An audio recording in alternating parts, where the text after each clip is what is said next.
Bonjour, aujourd'hui un podcast sur le groupe nominal.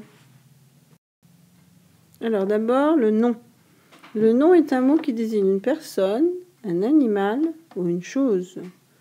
Alors il y a d'abord le nom commun. Il désigne un nom général, exemple une vache. Ensuite, on a le nom propre. C'est un nom particulier. Il commence toujours par une majuscule. On a l'exemple ici, la vache Aglaé. On voit la majuscule dans le A. Ensuite, on a le déterminant. Un déterminant ou article est un petit mot qui accompagne le nom.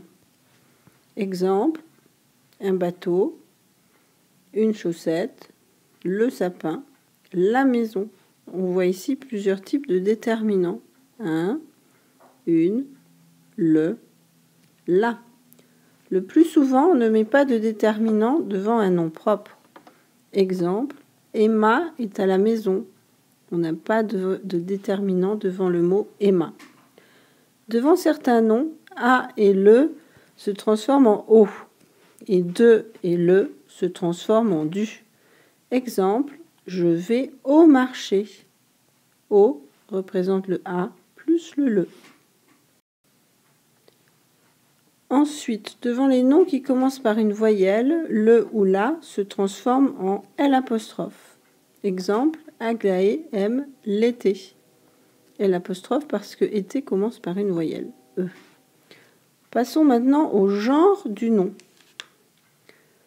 Un nom est au masculin si on peut le mettre devant le déterminant un ou le. Exemple, un oiseau. Un nom est au féminin si on peut le mettre devant le déterminant une ou la. Exemple, la vache.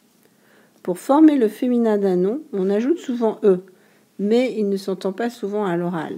Exemple, un ami, une amie, avec un E à la fin. Enfin, il y a le nombre du nom.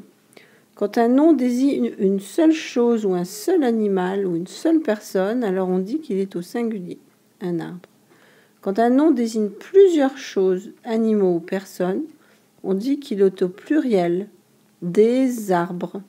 Pour écrire un nom au pluriel, on ajoute le plus souvent un S, mais parfois aussi un X, principalement avec des mots qui se terminent en EAU. Un château fait des châteaux, avec un X à la fin. Voilà, merci.